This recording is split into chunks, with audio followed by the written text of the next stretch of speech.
బాగా లాగేసుకున్నాం, తిరిగి ఇచ్చేయాలి లేకుంటే లావ్ అయిపోతాం అనేది శ్రీమంతుడు సినిమాలో హీరోయిన్ కొట్టే డైలాగ్ అది. ఆ సినిమాను చూసే ఆ నడుమ ఉత్తుత్తి ఊర్ల దత్తత పేరంటాలు కూడా దండిగానే నడిచినాయి. ఆటెంక వాటిని సాకినోడు లేదు, బట్ జోలి తీసినోడు లేదు.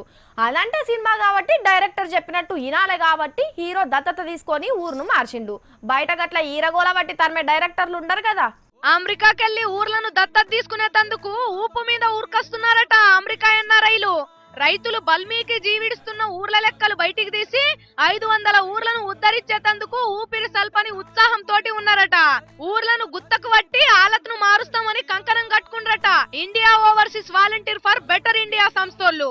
పేద బిడ్డల మీద ప్రేమతోటి చేస్తున్న పనిని ఎవ్వలమైన మెచ్చుకోవాల్సిందే, కానీ కోతలు కొట్టం నిండా చేతలు చెంబు నిండా అన్నట్టు చేస్తేనే ఎటమటమైతది. సిద్ధాపురాన్ని కూడా శ్రీమంతుడు సినిమా వీరో మయ్యన్న గుత్తకు పట్టిండు.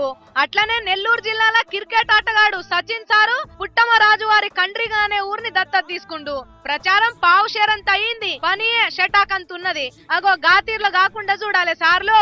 రోడ్లు, మంచినీళ్లు, చదువు, దవాఖాన్ల సౌలతి మంచిగా చేయాలి. అన్నిటికంటే పెద్ద రోగం ఒకటి ఊర్లను పట్టి వీడిస్తున్నది సార్లు. దళితులను దూరంగా ఉంచే దరిద్రపు మహమ్మారిని అందరి పైలకెళ్లి ఎల్లగొట్టాలి. కొలువు లేని పోరలకు ఉప్పు మిరపకాయ మందం ఉపాధి చూపాలి. ఇట్లా జనానికి ఏమేం కావాలో అరుచుకొని పని చేస్తారంటే మిమ్మల్ని కడుపులో పెట్టుకొని కొలుచుకుంటారు అనుట్లా డౌటే లేదు. జరంత పేపర్లు టీవీల కోసం కాకుండా బతుకులను బాగు చేసే పని చేయుండ్రి సార్లు. మిమ్మల్ని జన్మ జన్మల తలుచుకుంటారు.